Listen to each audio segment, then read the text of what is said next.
man. How does it feel to be a successful buck hunter? Well, first of all, it is great being here talking with you, Brian, about my first buck. Man, what an experience. First blacktail. Yeah, first blacktail, first deer down for me, first large animal But down. not your first kill in general, though. No, that would go to a turkey. And I haven't met another hunter who can say their first animal was a turkey. I feel like that's kind of strange. That's like you go to the South, you go to like Kentucky or something like that, or Georgia or whatever. All those guys, that's their first thing's a turkey for sure. Huh. Even the Midwest, I think. Yeah. I don't know, but out here, man, yeah. I would have thought it was whitetails. Yeah, but no, the experience was incredible. I mean, anybody who's listening can look back on their first buck and just appreciate that whole experience. We'll get into it more. Just the whole day leading up to getting that thing was a array of emotions, and I'm excited to talk about it. You had an epic year as a first-time hunter, because not only did you get your turkey first this spring, then you also got your buck, but you also got your first salmon this year. I did, and I got a couple different species of salmon. Coho, salmon. you got Chinook. Yeah. I helped bring in steelhead too. Yep. That was awesome. I feel like this was an accelerated year into just being an outdoorsman, quote unquote. Yeah, if you're not careful, you're going to be ruined, man. Yeah. Oh, yeah. Because most people, they'll struggle. They'll struggle for a long time. You know, you hear about guys going 10, 7, 5 years before they even get their first buck. Oh, yeah. And here you are, hunt number 2. Hunt number 2 on the year. And as a tag holder. That was, like, I guess we went out with the kids and we glassed up on this clear cut. But I would say this was our first hunt of the season, and it was late into the season, which played in our favor with the rut and whatnot. Yep. But man, I couldn't have asked for a better day. Yeah, a better year. Because last year you went with me not as a tag holder, just to see what it was all about, and you wanted to go for it, and here you are. Here I am. You got blood on your hands. Got some blood on my hands. Yeah. I went out for the first time, kind of like by myself, with my brother-in-law. Out elk hunting, trying to fill his tag, and then we went out and tried to fill my tag the first rifle season. Yep. No luck. We did see some elk, which I count as a huge win. Yep. That was a huge win. But no, this year has been incredible. I couldn't have asked for a better year. I've seen a lot of the hunting pages have been really active, and I had 6 lined up. I think I ended up taking 5 guys hunting this year. And you were guy number 5. You were the last one of the season. And of all the other people I took, had one guy where we got what I would say skunked, as in we didn't even see any deer at all. Yeah. I count as success if we see deer, even see does. If you see a buck, that's awesome. But even if you just are in the deer, at any moment there could be a buck with those does. So I always count that as a success.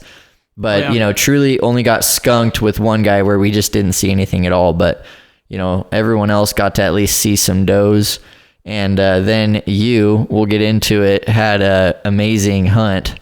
Oh, yeah. So one of the things that made this a good hunt is the cold snap. You remember? It was kind of a drab, warm, moist week. It actually rained really hard leading up to it at some points. Yeah. Really hard. Then we get out there, and it's one of those just icy cold, clear days. Yeah, it reminded me of being in Central Oregon or even Southern Oregon, where it's really cold but kind of dry. Dry, cold. Yeah, and there was frost on the ground, and that was the first frost I had seen.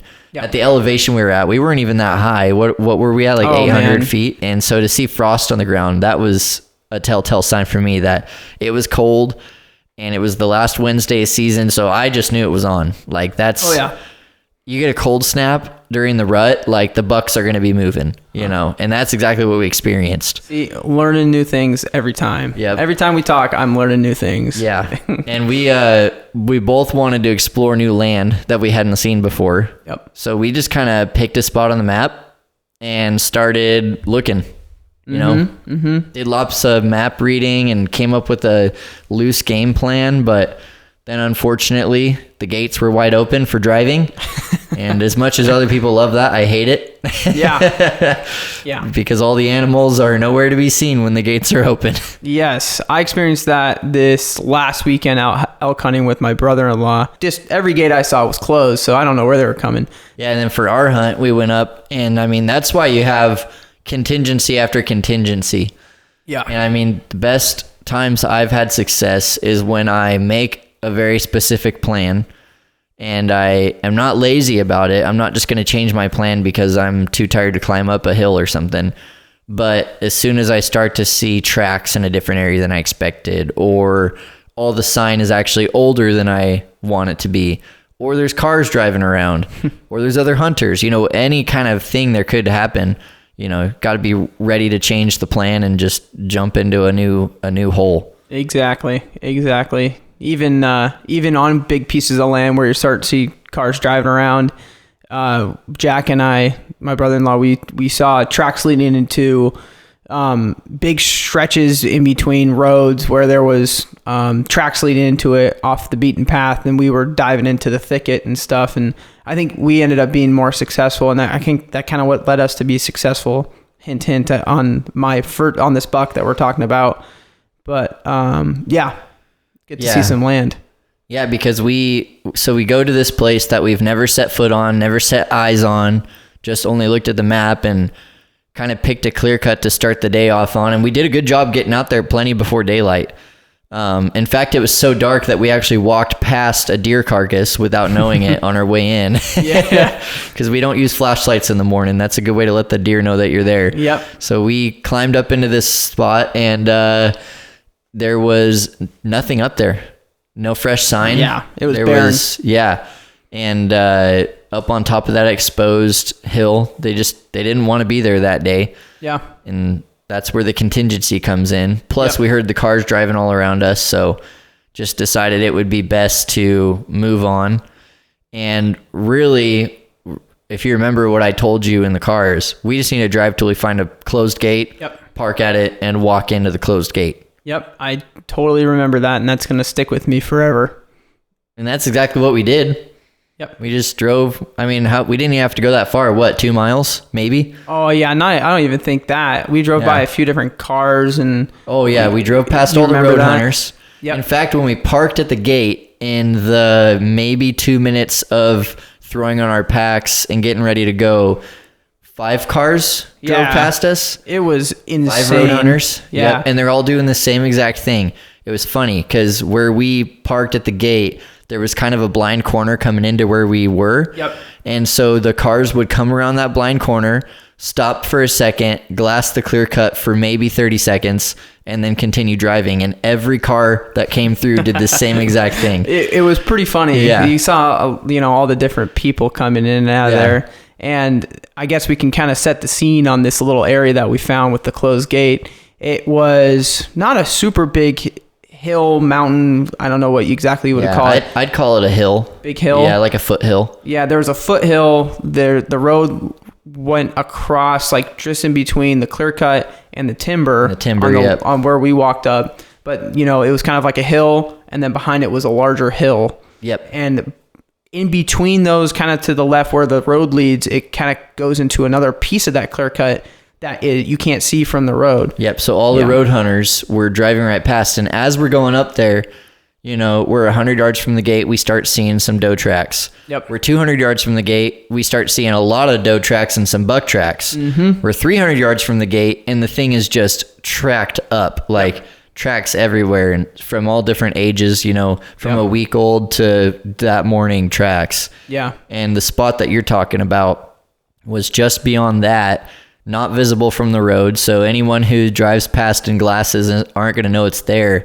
But that's where we identified was the main crossing where the deer wanted to go from the timber to feeding up top. We identified the corridor where we know the deer were going from the timber, crossing down this very small clear-cut draw that was a fresh cut. They hadn't even burned the slash piles yet, up into a grassy feeding area, clear cut that was probably 3 to 5 years old. Yep. And so we really felt like we nailed him on that. We're like, okay, this is very obviously what the deer are doing every day. Mm-hmm. And then our explorations took us even further. And on that note, like we were saying, where we identified these tracks going in and out of kind of their highway is kind of what I call it, is it was just over the crest of the hill, so no road hunters could see this. Like the deer knew exactly where they could go in and out of without being seen. Yep. Yeah, and it was very obvious because, just looking around, there wasn't people stopping going up this hill, and it really wasn't. It wasn't a big area. It wasn't an area that would attract a lot of people. Yeah, from the road, if I just was trying to look for a spot, I really wouldn't have and identified that as like a good spot per se. Yeah. So we decided to push on even further. The backside of that clear cut into this valley over by that creek. Yep. Big creek on the other side. I would identify that as a cliff. Some of what we climbed up, too steep for trees to grow on that one part that we started in, which out here on the Coast Range, we get a lot of those spots where it becomes sort of this exposed rock, just almost vertical. Like it's almost like a slide makes it. Yep. And then the trees don't really like to grow on that. So then you just have this cool kind of bluff area. And I've actually seen deer spending a lot of time on those kind of spots. Yeah. But we kind of climbed up it, and then it got too steep, and we just decided to go down, all the way down to the creek. Yep, and we went through, well, it was real steep, too, like the, kind of like that slidey, it wasn't muddy that day, but it was a lot of loose material, so every step you take, you're sliding down 6 inches to a foot, over fallen logs, through some thick stuff down to the creek, but it was a really cool experience going down into that kind of channel of a valley. Yeah, that was really cool to just see that. Yeah, and at this point it's already 10 in the morning. Later than that, 11. I would think. 11ish. It wasn't quite noon, I don't think. But we had woken up at 4:30 in the morning to do this. So we get to this bottom of the creek, and it's one of those spots that's really tall brush, but because it's a creek bottom, you can glass the other side of the hill from us. Oh, yeah. So probably 200 yards away, we could see through these big trees, big tall timber. And we just decided to sit down and take a little woods nap. Oh, that was awesome. Yeah. That was I guess my first real woods nap. Oh, man. It's magical. With the water running right there, you kind of find your nice little cozy spot. It was a good sized creek. It was a serious creek. It wasn't one you could just cross. That's for sure. Yeah. There's some spots that I saw that were at least 3 feet deep. So it was definitely a good flowing creek. Beautiful little area. The sun was shining through the trees, and kind of found a shaded spot with that. We got out of the wind because up top was really cold and breezy. And you get down in there, and even though the creek's pulling some air down with it, it's just nice and great place to hang out. Great place. I thought the deer would want to hang out too, especially on the other side. The other side looked real deery. Yep. Yeah. Well, then after about 30 to 45 minutes there, we decided to continue on, and we kind of half still hunted. We didn't put on a serious, real slow still hunt, partially because we're still in the exploration phase of learning this spot.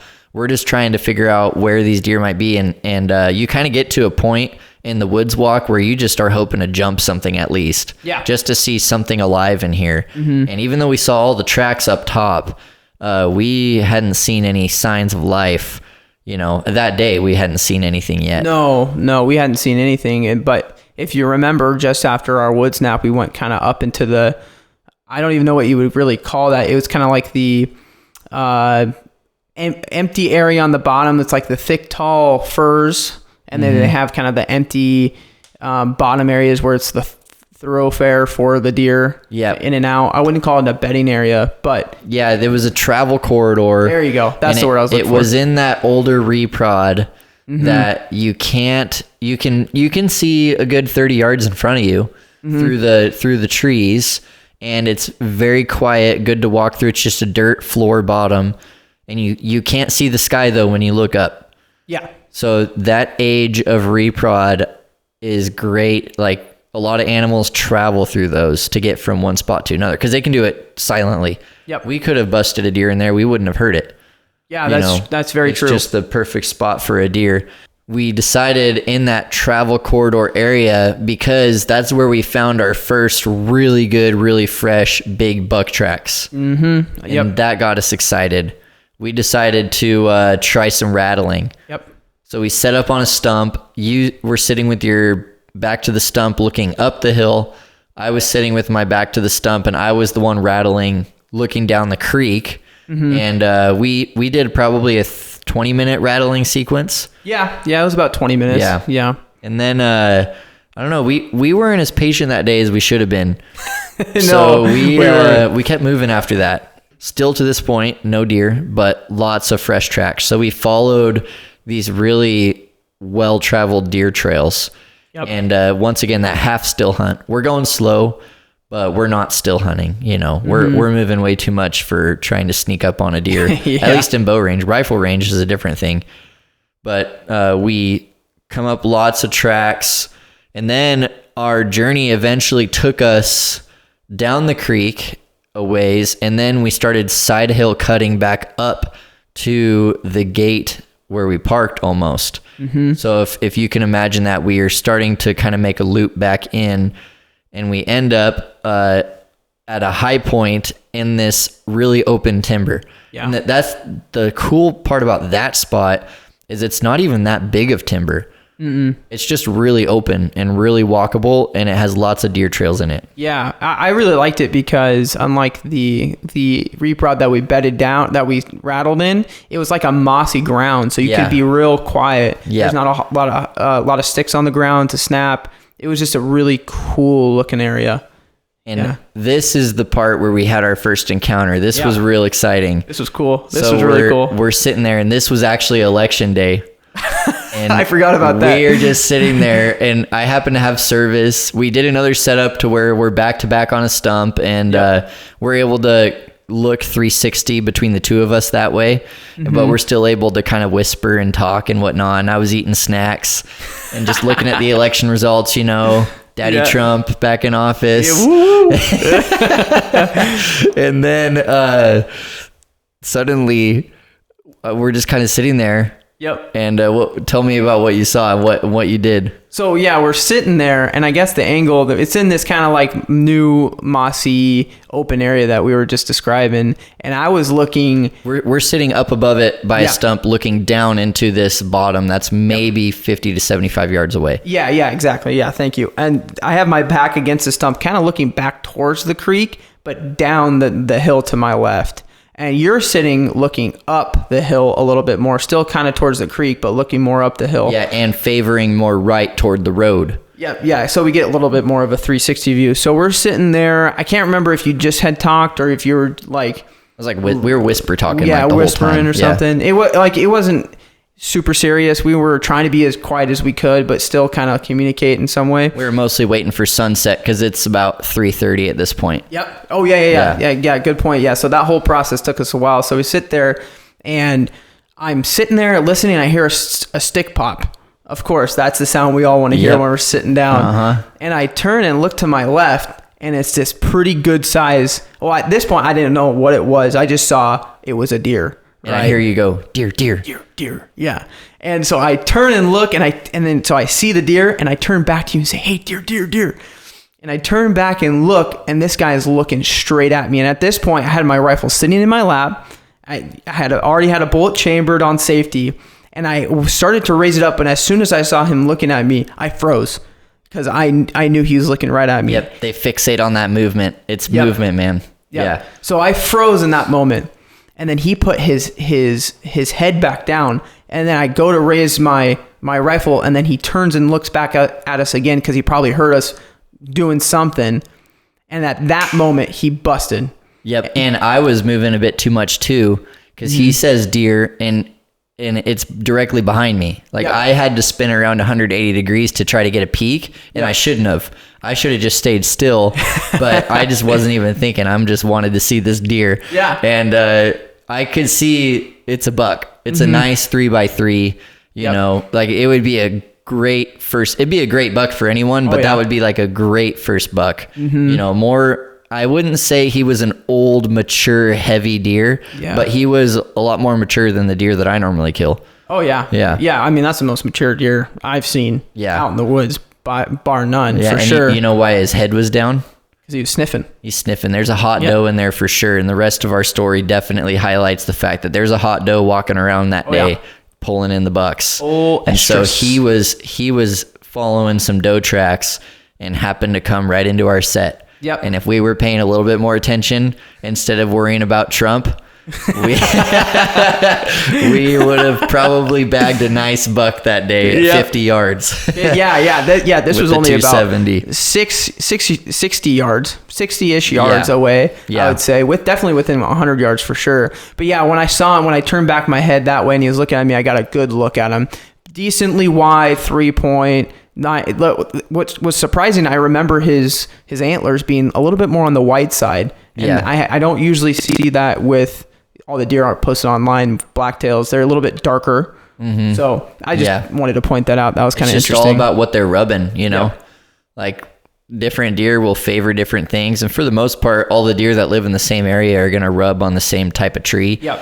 But I have seen that where you randomly get one with like light tan brown antlers. Yeah. Compared to, in the same drainage, there's a buck with like black antlers. Yeah. It's just kind of interesting what the deer favor, what they want to rub on. Pretty cool. Yeah. And so when we busted that deer, I was pissed.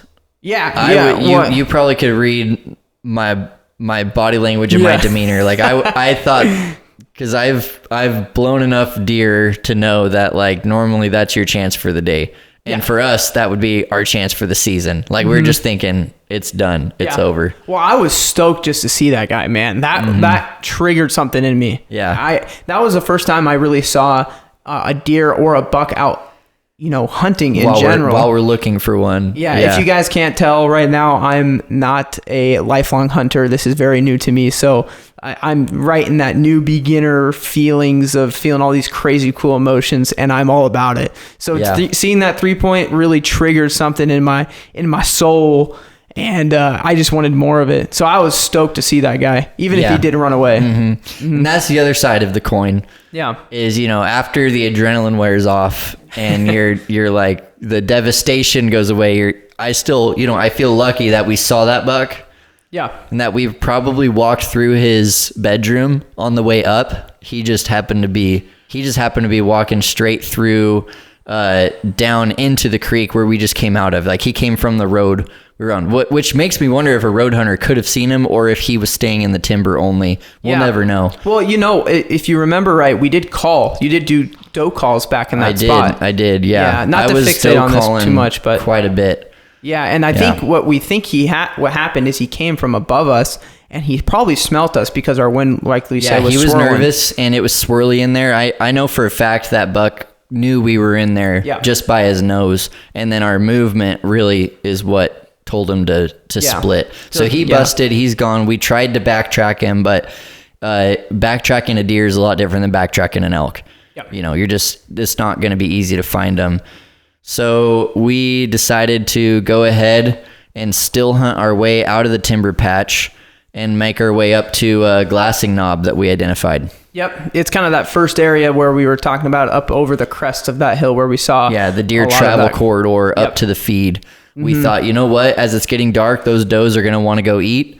So we set Gage up in the prime glassing, and this is 4:30 now. Yep. We've got an hour left of shooting light technically, but 30 minutes left to sunset. Yep. And so we gave Gage the prime lookout to the deer corridor, and they had an old, like where a tractor had dug in, like made a rut, and I just set my butt in there and kind of leaned back. Yeah. And I was just laying in the ditch. You were just chilling. And I was looking down back at the road we walked in at the tree line. Mm-hmm. And I told Gage, all right, Gage, you look that way, I'll look this way. But he couldn't help himself. He was looking 360. He was darting his head around, and as it's getting darker and darker, I could see a little bit of disappointment and anxiousness rising in you. I kept saying, "It's all right, man. We're in the hot time. We're now in the best time of the night. So it's gonna happen." And I was on high alert, man. Yeah, and I was just sitting there eating jerky.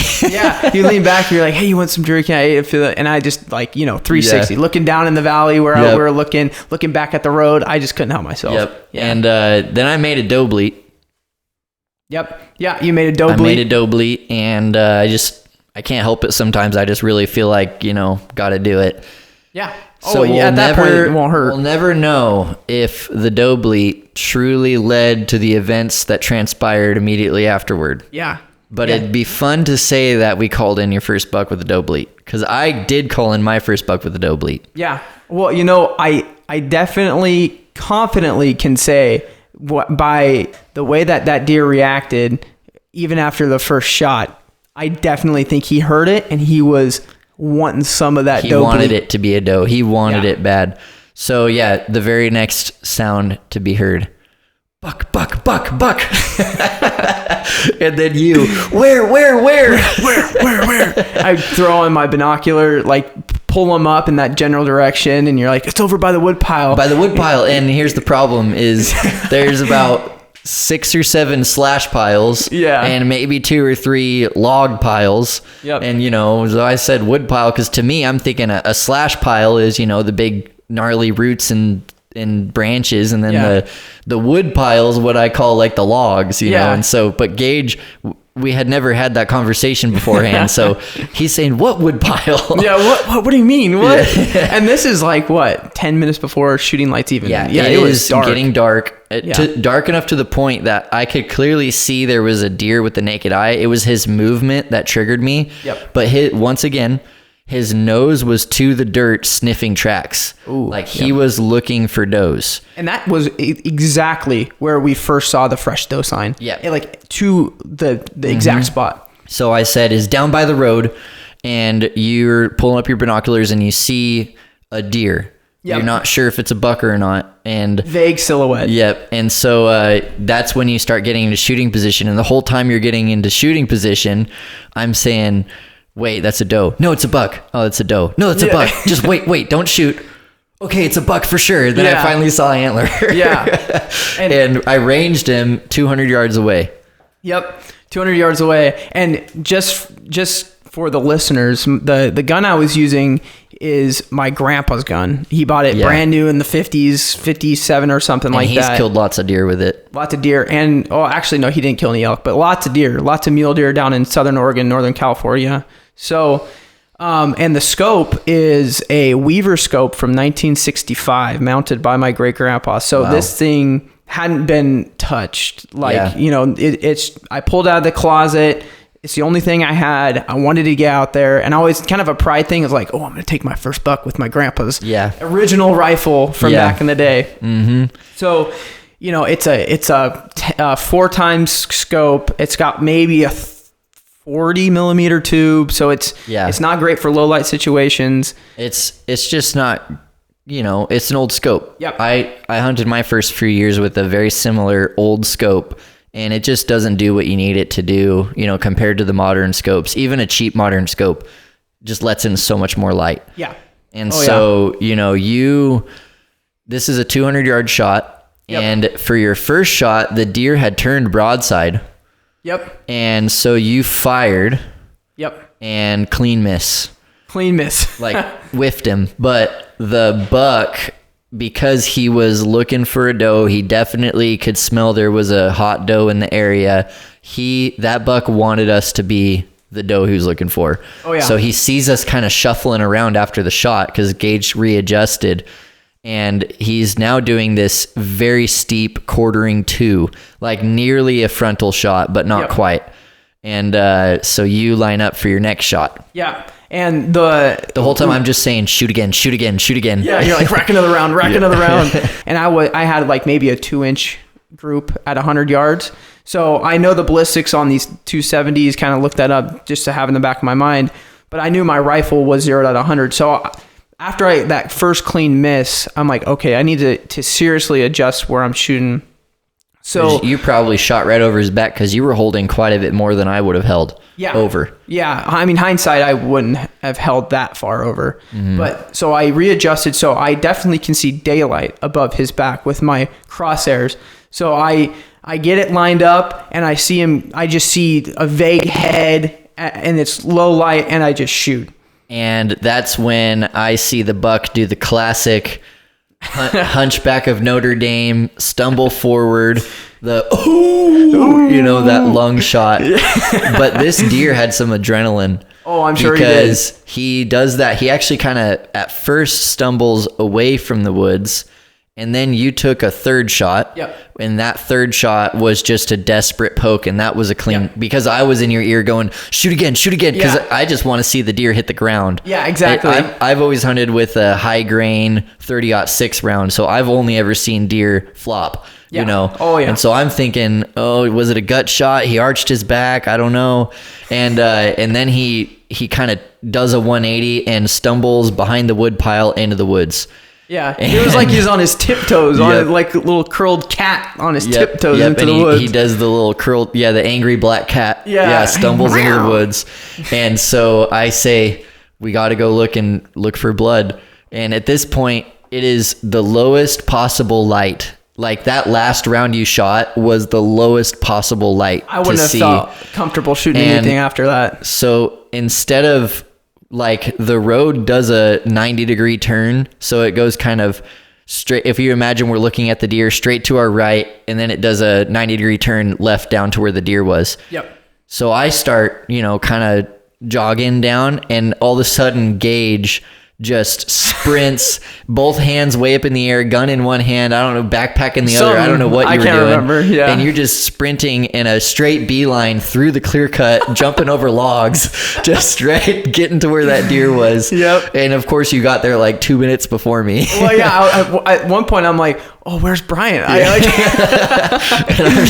I'm running too, but I took the longer way, and I wasn't running near as fast as you. You went straight through it. It was your first deer, and you hit it, and you're just boom running. I will never in my life forget that feeling. And we get down to the shot, the place where the deer was when he was hit, right in front of that wood pile. Yeah. And there in the very center of the road, we see just a huge handful of hair, just the most hair I've seen. Because it was such a steep shot. Yeah, wow. you shaved a good chunk of hair off of that deer. Yeah. And just one little chunk of lung. One little, maybe the size of a pea. Yeah. Maybe smaller, little chunk of lung. And that's all that we have to go off of. And it is now pitch dark. Yep. We're using our flashlights. And I said, listen, man, we know you hit him. We know you got some lung. We don't know how much. Mm-hmm. We got to give this deer some time. Because I've learned from my mistakes. So I said, Gage, you're freaking out. Go to the car and get your flashlight and then come back.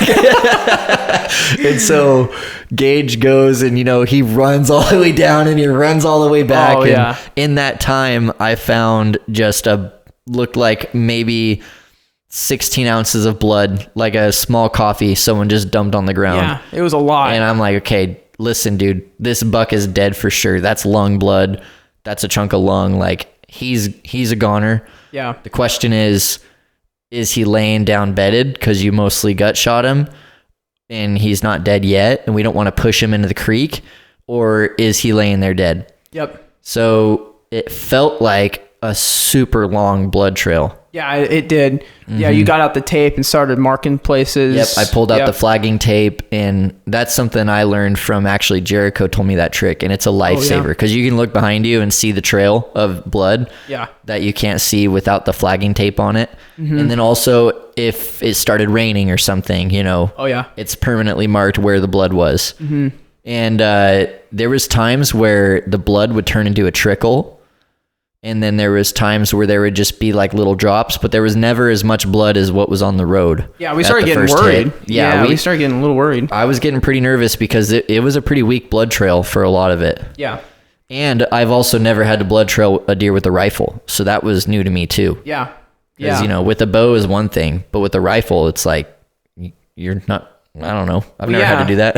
Yeah. And, for kind of nerded out a little bit, especially after this, learning about the ballistics of different rounds and stuff. And 270, I was using a 150 grain Winchester bullet. Specifically, it's labeled as a whitetail round. So 150 grain for a 270 is pretty heavy, and it has a lot of energy even out to 200 yards. Like that 200 yards for a 270 is really nothing. Mm-hmm. And so I was surprised that deer didn't go down. Dude, hindsight. That deer was tough. Yeah. That deer had some adrenaline. But to end the story of the blood trail, We were walking. We mapped it out later. 112 yards from the site where he was hit, from first blood. 112 yards. And we see this. It's the weirdest thing.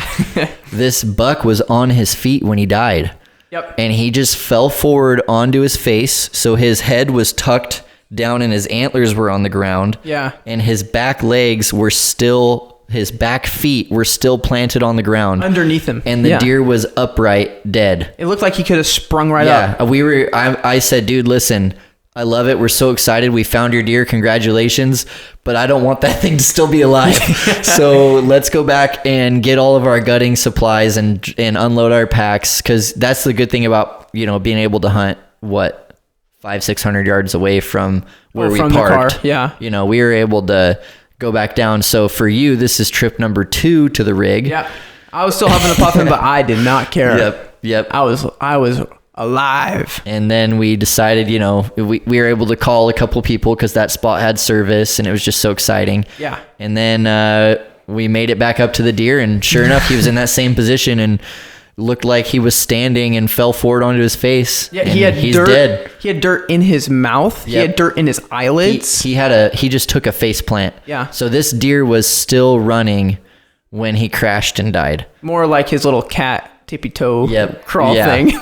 Yeah. And so it was a pretty rough drag out because he went into some really sticky stuff. Yep. It was kind of, we were both like dying, dragging him out. Yeah. And then you lost your flashlight. Oh, good Lord. And and this man decided to buy a camouflage flashlight. Yeah. It was a nice flashlight from my wife. It was a wedding gift from your wife. So, Yep. And you were starting to say, it's okay. I'm like, no, dude, this is from your wife. We're going to find it. I call it the buck tax at that point. Yep. Yeah. It's in the woods. Then we found it. We did. And that's where when we started gutting him, once we got him to the road, that's where we learned how the hit happened. Yeah, so really strange. It took out, because it was such a steep angle, it still went in behind the front shoulder, but it actually skimmed some of the meat of that front shoulder. Mm-hmm. And so left about a 1-inch gouge of no meat there, cut open.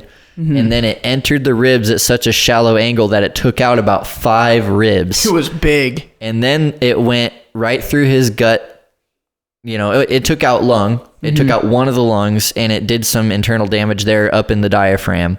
But then it goes through the stomach, out the intestines, into the rear quarter. So I think you hit him right quarter. Yeah. Well, I think you hit him front right, and then the bullet came into the rear left quarter. Yep. And so we actually have the bullet still that was in the quarter, and it did not mushroom correctly, probably because it hit the ribs. Yeah. But it tore right through the ribs and went all the way through a deer long ways. Yep. So that says something, right? 150 grain, baby. But the fact that the deer had that kind of a wound and he went 112 yards and died on his feet. Incredible. Like, he wasn't stopping. No. If he wouldn't have ran out of blood or whatever it was that killed him, he wasn't stopping. Oh man, yeah. Oh man, yeah. Tough guy.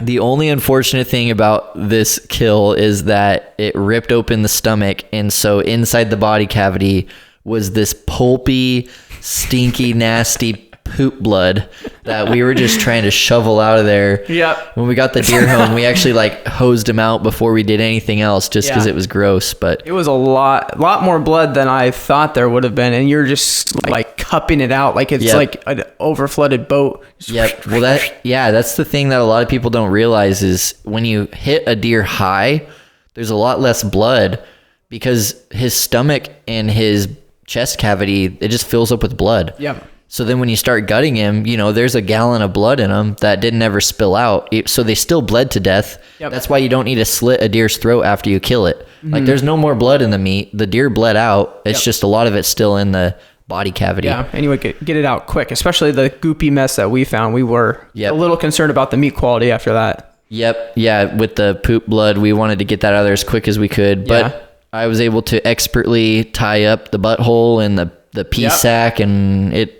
was a pretty clean as far as our work. It was just the shot that really did it. Yeah, really learning experience for me, big time. Multiple fronts, not just killing a buck, but processing the whole thing. And then Gage blew me away with his beast mode Sasquatch. You know, it's kind of funny. After this experience, online, I've seen like some big people like Cam Hanes or whatever posting themselves carrying out a deer. Yeah. And they've got it like nicely perched on their shoulders like a scarf, and they're hiking out, you know, like they're total beasts. But then like you just grabbed it by the antlers and pulled the head over one of your shoulders, so the neck is on your shoulder and the whole body of the deer is just flopping around behind you, and you just start walking. And I've never seen anyone carry a deer that way.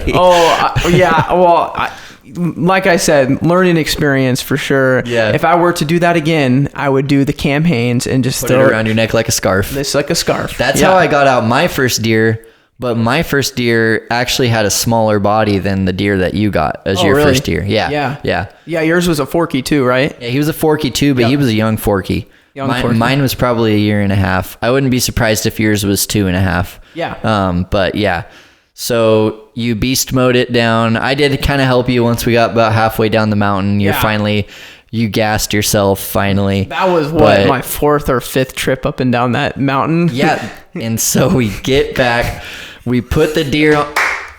Yeah. This guy has a mattress set up in the back of his 4Runner for camping. Yeah.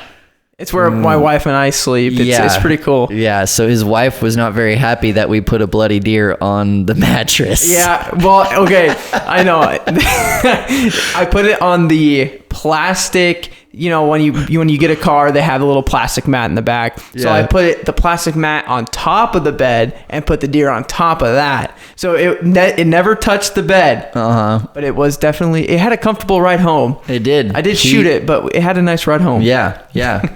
And we got all the takes off of it before we put it in the car. Of course, yep. So there's no takes on it. Yeah, no, not a single one. No blood at all. Not a drip drop. No.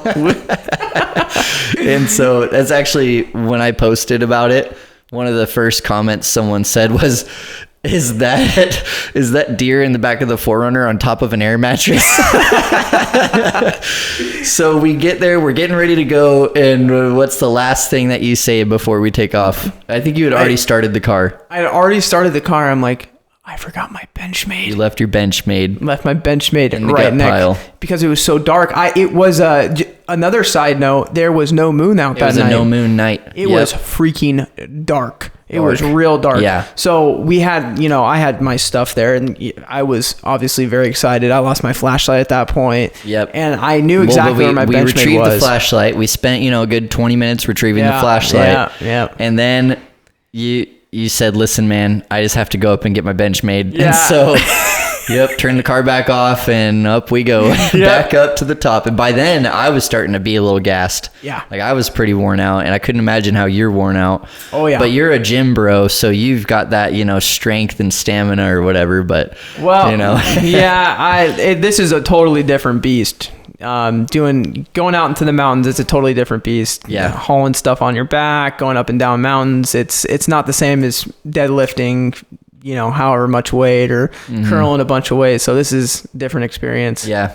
Yeah. But we found the knife laying there in the road next to the liver. All bloody. Yep. We left the liver. Sorry to offend you listeners, but we did not take the liver. It was a little bloody poopy. Yeah, the poop blood really, and the heart was weird on this deer. It was really small. Yeah. And I don't know if it got injured by the bullet coming through or not, but it was a weird heart. And so we left the liver and the heart on this deer. So unfortunately, as sad as it is to say, Gage didn't get to eat the heart of his first buck. But you know what? We'll get him on an elk. Oh, and he'll eat the heart of the elk as long as he doesn't blow it apart with his gun and get poop blood all over it. So finally, after that whole adventure, it is now, 7:00 at night? Yeah, pretty early. Yep. Well, early. Relatively. It's still an hour and a half after shooting light. It's still 2 hours after dark, after sunset, you know. And so we finally made it home, 8:00, about an hour away from home. Yep. Yeah, immediately got that thing out, showed the wife, Hosed it out. Not happy about the mattress ordeal. So we get that out real quick. Kind of, we're like trying to quickly brush stuff off the mattress. And then we get the deer out, and then, maybe if she listened to this, sorry. wife, but definitely got a little blood on the blanket. Pretty good. Yeah. But that's worth it. Yeah. That's worth it. These are good problems. Problems. All around though, it was just a dream day of deer hunting. Yeah. Because not only did we see multiple bucks, we did all the different types of blacktail hunting, from still hunting to glassing to, how road hunting, I guess. A little bit, yeah. I mean, and so we at least were in the proximity of the serious road hunters. Those guys are die hard, but so it was really cool. Learned a new area, killed a buck in a spot that we had never even set foot in or knew existed. Yeah. Really, we really learned more about the animals than the spot to be able to be successful there. Because normally I really lean on my knowledge of the spot.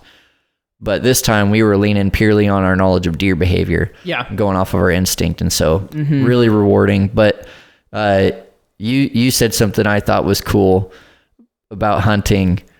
You said, I can't remember. You said, I feel like I wasted the last 26 years of my life. Yeah. No, for real. Yeah. I it's not just because I got this buck, but like that whole day, even if we didn't get that deer at the end, seeing that 3-point, that whole experience of going up and down those mountains and just feeling like a part of nature, lack of a better word, it's something that I can't imagine not doing for the rest of my life. Yeah.